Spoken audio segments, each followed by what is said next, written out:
ഖബറിൽ കിടക്കുമ്പോൾ രക്ഷിക്കാൻ നമ്മുടെ ഉമ്മാക്ക് ആവൂല, നമ്മുടെ ഉപ്പക്ക് ആവില്ല, നമ്മുടെ മക്കൾക്ക് ആവില്ല, നമ്മുടെ ഭാര്യക്ക് ആവില്ല, ഭർത്താവിന് ആവില്ല, ലോകത്തൊരു കുട്ടിക്കുമാവില്ല. ഖബറിലും രക്ഷിക്കുന്നൊരു നേതാവുണ്ട് മുഅ്മിനീങ്ങളെ. എൻ്റെ ശബ്ദം ശ്രവിക്കുന്നവരെ, അത് അഷ്റഫുൽ ഖൽഖായ തങ്ങളാണ്.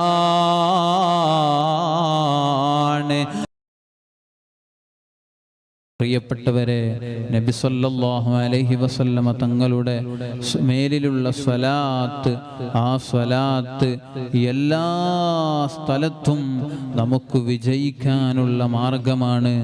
നിങ്ങൾ നോക്ക്, ഖബറിൽ കിടക്കുന്ന ഒരു മനുഷ്യനിലേക്ക് നബി സല്ലല്ലാഹു അലൈഹി വസല്ലമ തങ്ങൾ, ആ മനുഷ്യൻ വല്ലാതെ ശിക്ഷ അനുഭവിക്കുന്നുണ്ട്.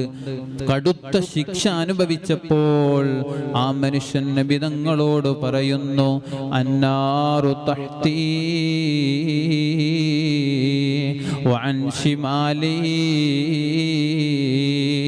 വഅൻ യമീനി. നബിയെ, വല്ലാതെ ശിക്ഷ അനുഭവിക്കുന്നു നബിയെ, പ്രതിസന്ധിയിലാണ്. എൻ്റെ ഇടതുഭാഗത്ത് തീയാണ്, വലതുഭാഗത്ത് തീയാണ്, മുകളിൽ തീയാണ് നബിയെ. ഖബറിൽ കിടക്കുമ്പോൾ രക്ഷിക്കാൻ നമ്മുടെ ഉമ്മാക്ക് ആവൂല, നമ്മുടെ ഉപ്പക്ക് ആവില്ല, നമ്മുടെ മക്കൾക്ക് ആവില്ല, നമ്മുടെ ഭാര്യക്ക് ആവില്ല, ഭർത്താവിന് ആവില്ല, ലോകത്തൊരു കുട്ടിക്കുമാവില്ല. ഖബറിലും രക്ഷിക്കുന്നൊരു നേതാവുണ്ട് മുഅ്മിനീങ്ങളെ. എൻ്റെ ശബ്ദം ശ്രവിക്കുന്നവരെ, അത് അഷ്റഫുൽ ഖൽഖായ തങ്ങളാണ്.